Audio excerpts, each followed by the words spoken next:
안녕하세요. 오늘 저희가 좀 깊이 파고들 자료는 신나이 2권의 일부인데요. 이 책, 좀 독특하죠. 지구 전체의 그 복잡한 지정학적 문제들을 다루는데, 그 접근법이 상당히 영적인 관점이라는 점에서 되게 흥미롭습니다. 뭐랄까 좀 파격적이라고 느끼실 수도 있을 것 같고요. 네, 그렇죠. 이게 저자하고 신이 직접 대화하는 형식이잖아요. 그래서 처음엔 그냥 개인적인 어떤 깨달음, 그런 이야기인가 싶다가도 읽다 보면 정말 인류 전체가 부딪힌 거대한 문제들, 뭐 예를 들면 전쟁이나 빈곤, 분열 같은 거요. 이런 문제들을 정면으로 딱 마주하고 그 원인을 파헤치더라고요. 맞아요. 그래서 오늘 저희 목표는 이 자료가 제시하는 진단이랑 또 해법, 이걸 좀 면밀히 살펴보는 겁니다. 문제의 뿌리로 사랑의 부족 그리고 국가 간의 분열 이걸 딱 지목하고요.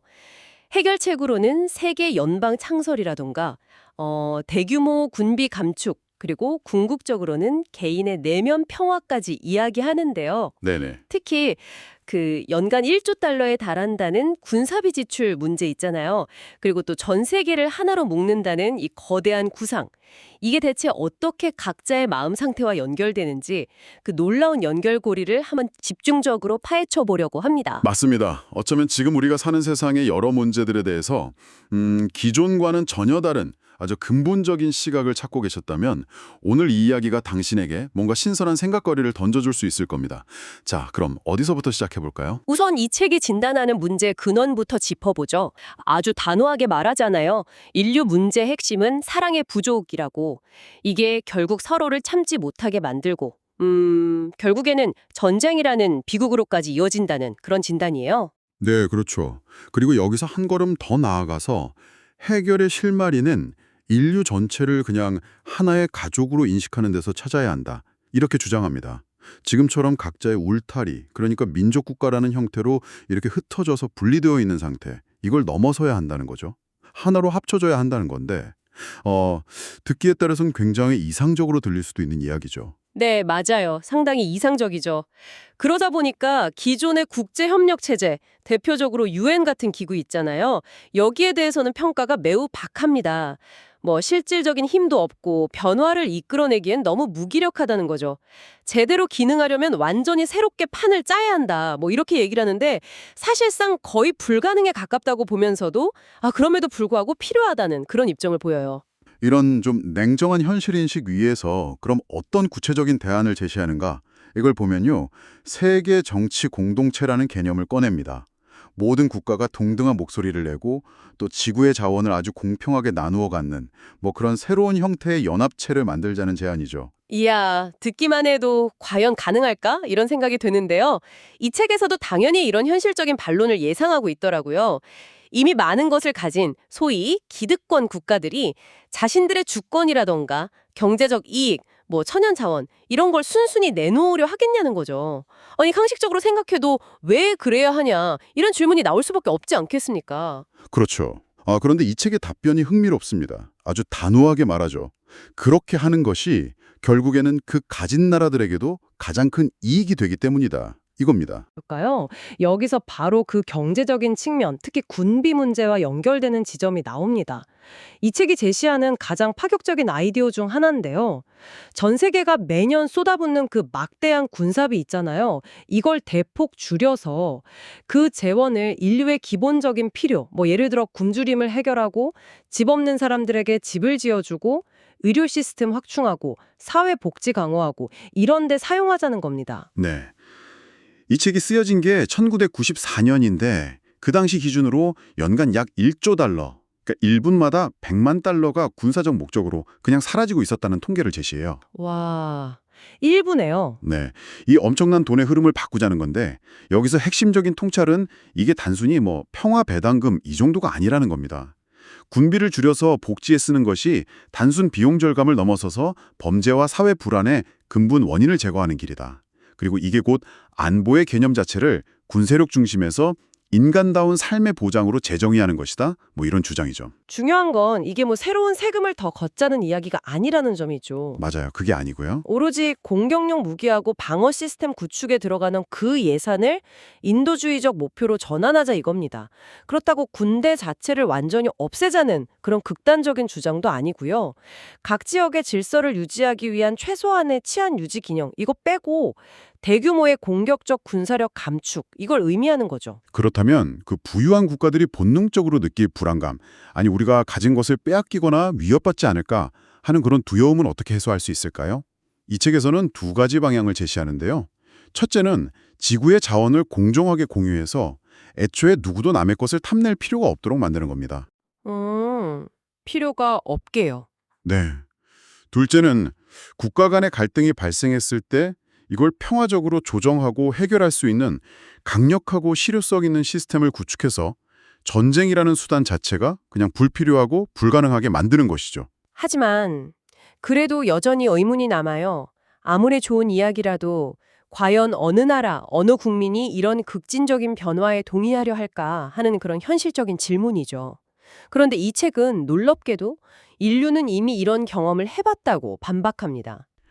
바로 그 미합 중국 건국 초기의 역사를 예로 듭니다. 이 부분이 좀 뭐랄까 논란의 여지가 있을 수도 있겠지만 책의 논리는 이렇습니다. 처음 미국이라는 나라가 만들어질 때 각 주가 연방 정부의 권한을 넘겨주는 걸 끄도록거렸다는 겁니다. 자신들의 주권, 또 고유한 정체성, 경제적 이익 이런 걸 잃을까 봐 두려워했던 거죠. 이게 딱 오늘날 독립국가들이 세계 연방 같은 구상을 들었을 때 보이는 반응하고 아주 유사했다는 그런 지적입니다. 네, 그 당시 기록을 보면 정말 지금의 국제관계 축소판 같아요. 주들이 독자적으로 막 외교 활동을 벌이고 심지어 주들끼리 무역하면서 관세를 매기기도 했다고 하죠. 네네. 연합규약으로는 금지되어 있었지만 중앙정부 힘이 약하니까 통제가 안 됐던 거죠. 그렇죠. 더 나아가서는 주들 사이에 뭐 무력 충돌 위협까지 있었고 자체적인 군사력을 보유한 주들도 있었다고 해요. 상황이 얼마나 혼란스러웠으면 독자적인 화폐를 발행한 주가 절반이 넘었을까요? 그야말로 각 주가 독립국가처럼 행동했던 그런 시기입니다.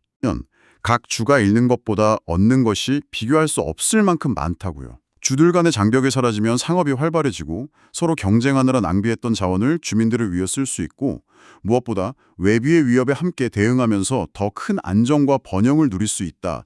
이렇게 역설했죠. 그리고 실제로 그렇게 되었다는 것이 이 책의 분석입니다. 각 주들은 개별적인 주권을 일부 내려놓았지만 연방이라는 더 큰 틀 안에서 상호 협력을 통해 이전과는 비교할 수 없는 힘과 번영을 얻게 되었다는 거죠. 이 책은 바로 이 모델이 전 세계 160여 개 국가가 하나의 통일된 연방으로 나아갈 때도 똑같이 적용될 수 있다. 그리고 그것이야말로 전쟁을 종식시킬 수 있는 현실적인 길이다. 이렇게 주장하는 겁니다. 물론 연방 내에서도 갈등은 발생하죠. 미국 내에서도 주들 사이에 물 사용권이나 어업권 같은 분쟁이 일어나고요. 네, 당연히 있겠죠. 하지만 중요한 것은 이런 갈등이 발생을 했을 때 전쟁이 아니라 연방 법원의 판결이나 입법 과정을 통해 해결된다는 점입니다. 즉 분쟁 해결 시스템이 작동한다는 거죠. 그런데 왜 이런 모델이 전 세계적으로는 번번이 실패했을까요? 국제연맹이나 UN 같은 시도들이 있었지만 왜 늘 기대에 미치지 못했을까요? 여기에 대해 이 책은 그 소위 강대국들이 새로운 질서 속에서 얻게 될 잠재적 이익보다는 현재 누리고 있는 기득권, 즉 권력을 잃는 것을 더 두려워하기 때문이다. 이렇게 지적합니다. 특히 가진 자들이 못 가진 자들을 돕는 것을 일종의 손해나 희생으로 인식하는 경향이 강하다는 거죠. 자, 여기서부터 논의는 한 차원 더 깊숙이 들어갑니다. 이 책은 이런 정치적, 경제적 교착 상태가 단순히 정책이나 제도의 문제만은 아니라고 봐요. 그 뿌리에는 더 근본적인 인간의 마음 상태, 즉 외부 세계의 의식이 자리 잡고 있다고 주장하는데요. 외부 세계 의식이요? 그게 뭘까요? 네, 그러니까 행복이나 만족을 자신의 외부 조건, 예를 들어 더 많은 물질 소유, 더 높은 지위, 타인의 인정 같은 것에서 차르려는 경향을 말하는 거죠. 그러니까 외부적인 것들에 대한 집착이 결국 나누기를 거부하고 자기 것을 지키려는 마음으로 이어진다는 그런 분석이군요. 흥미로운 점은 이게 가진 자에게만 해당되는 이야기가 아니라는 거네요. 맞습니다. 못 가진 자 역시 외부적인 것을 통해 자신의 결핍을 채우려 할 때 동일한 외부 세계 의식에 갇히게 된다는 거죠. 바로 이 지점에서 책의 논리가 중요한 전환을 맞이합니다. 결국 이 모든 지정학적, 경제적 문제들의 가장 깊은 뿌리는 영적인 차원에 있으며 따라서 근본적인 해결책 역시 영적인 차원에서 찾아야 한다. 이런 결론에 이르게 됩니다. 그것이 바로 내면의 평화를 찾는 것입니다. 내면의 평화, 굉장히 중요하게 들리는데 구체적으로 그 상태가 되면 어떻게 달라진다는 걸까요? 이 책의 설명에 따르면요.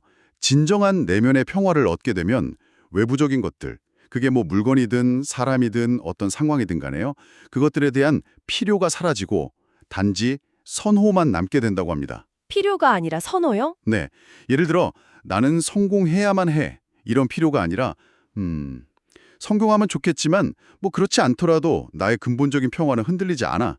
이런 선호의 상태가 되는 거죠. 이게 엄청난 자유를 가져다 준다고 하는데요. 어떤 종류의 자유일까요? 우선 두려움으로부터의 자유입니다. 뭔가를 얻지 못할까 봐 혹은 이미 가진 것을 잃을까 봐 전전긍긍하는 그런 마음에서 벗어난다는 거죠. 그리고 두려움이 사라지면 분노 또한 사라진다고 합니다. 이 책에서는 분노를 겉으로 드러난 두려움이라고 표현하는데요. 두려워할 것이 없으니 분노할 이유도 없다는 겁니다. 내가 원하는 대로 상황이 흘러가지 않아도 심지어 누군가 나에게 해를 끼치려 해도 뭐 죽음조차 두려움의 대상이 아니게 되면 궁극적으로는 평정심을 유지할 수 있다는 상당히 높은 경지를 이야기합니다.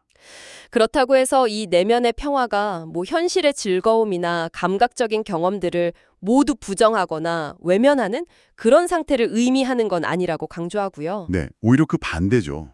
외부 조건에 막 휘둘려서 강박적으로 행복을 추구하는 것이 아니라 모든 경험을 온전히 자신의 선택으로서 더 깊고 풍요롭게 체험하게 된다는 겁니다.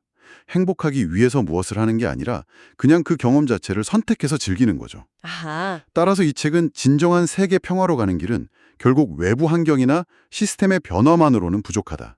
근본적으로는 우리 각자의 의식 변화에 달려있다고 단언합니다. 모든 개인이 자신의 내면에서 평화를 찾을 때 비로소 지속 가능하고 진정한 의미의 세계 평화가 가능하다는 거죠.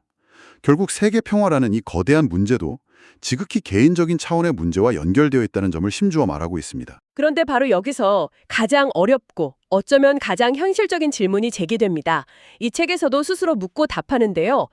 당장 배가 고파 굶주리고 목마르고 잠잘 곳조차 없고 사랑하는 사람이 억울하게 죽어가는 그런 극심한 고통 속에서 어떻게 내면의 평화를 찾을 수 있단 말인가. 이런 아름답고 시적인 언어들이 현실의 그 참혹한 비극 앞에서 도대체 무슨 의미가 있느냐는 거죠. 네, 뭐 아프리카에서 굶주리는 아이를 안고 있는 엄마에게 혹은 전쟁터에서 총에 맞는 병사에게 끔찍한 폭력의 피해자에게 이런 이야기가 다 무슨 소용이냐는 그런 절박한 질문입니다. 네. 이 책도 이 질문의 무게를 충분히 인지하고 있습니다. 그러면서도 아주 어렵고 어쩌면 받아들이기 힘들 수 있는 답변을 내놓습니다.